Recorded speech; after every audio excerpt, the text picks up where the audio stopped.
Hi everyone, and let's continue with the topic. So in the last video we discussed how to read charts. So we discussed different types of charts like a bar chart, like a candlestick chart, like a line chart. So we are going to continue the discussion, and in this video we are going to talk about how to identify trends, what kind of trends are there in the market and how to identify them. So what is a trend? Trend is an indication of basic direction of the market price movement. Careful and timely analysis of trends can help you to earn a lot or help you to minimize your losses. Technical analysis is based on the assumption that price moves in trend.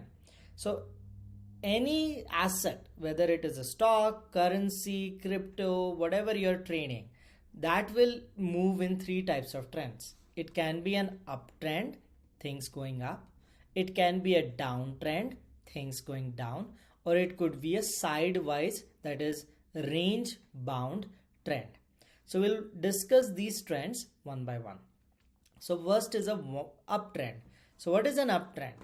A rising trend can be understood as a rising support level wherein the bulls are in control and they're pushing the prices higher. So rising trend means things are going up, right? That asset or that security is going up.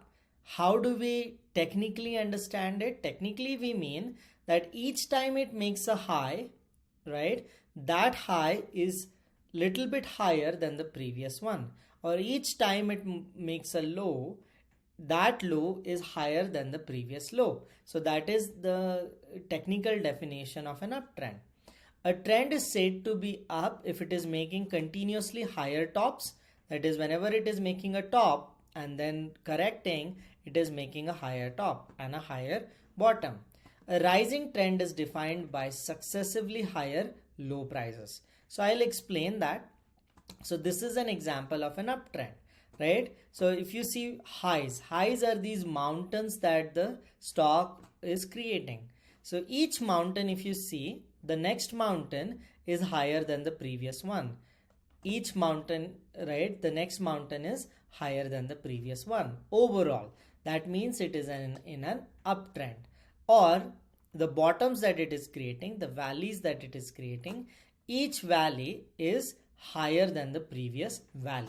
That is the technical definition of uptrend. Okay.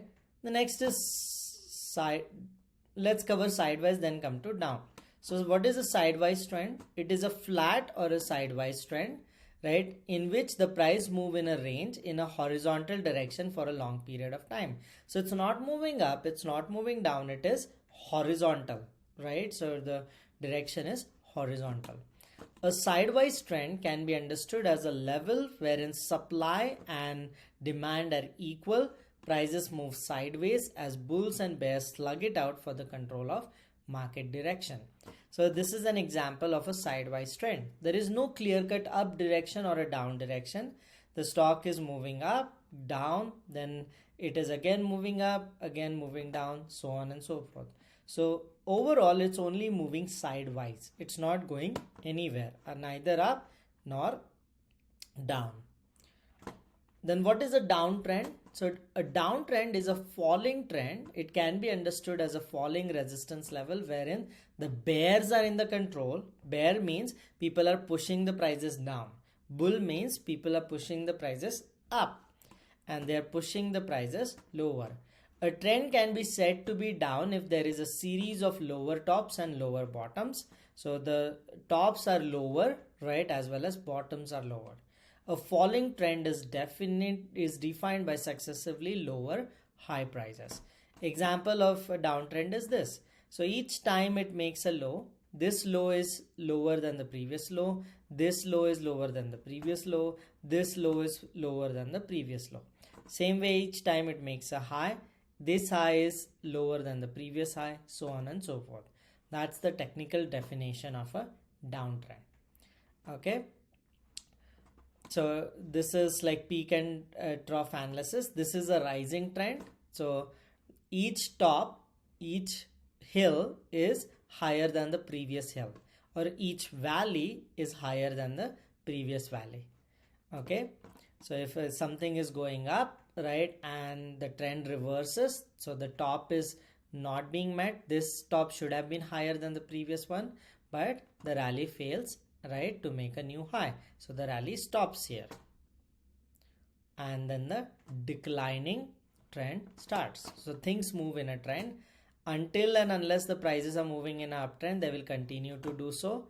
Then there might be a reversal and a new downward trend will be starting, and again they will move, right, for a time frame, right, in a sidewise trend, and then again an uptrend or a downtrend might start. So how do we use it? So in an uptrend, whenever things are in an uptrend, example, this is Royal Bank of Canada stock. Over a long period of time, it has been in an uptrend. So in an uptrend, every dip means every short-term bottom. We'll talk about how to identify those short-term bottoms.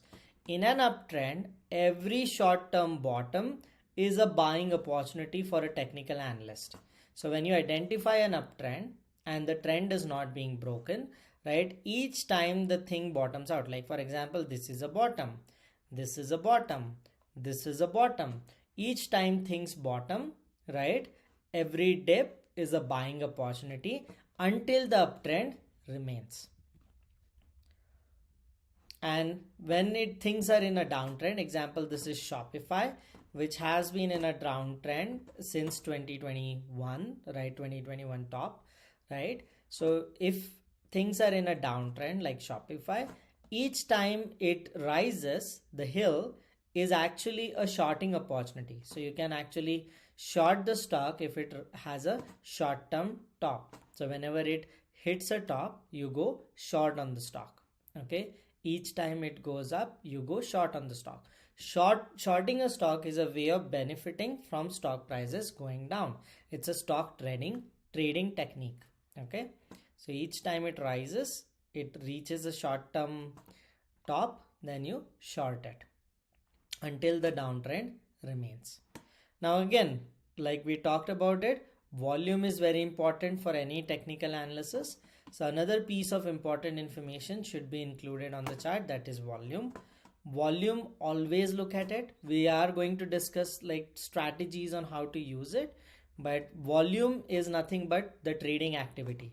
Volume represents the total amount of trading activity in the market for that given day. It is the total number of future contracts traded or stocks traded, right, in the given period of time. Okay, so that's it for this video. In the next one, we'll start with a very interesting topic, support and resistance, and how to trade on supports and resistances. Okay, thank you so much. See you in the next one.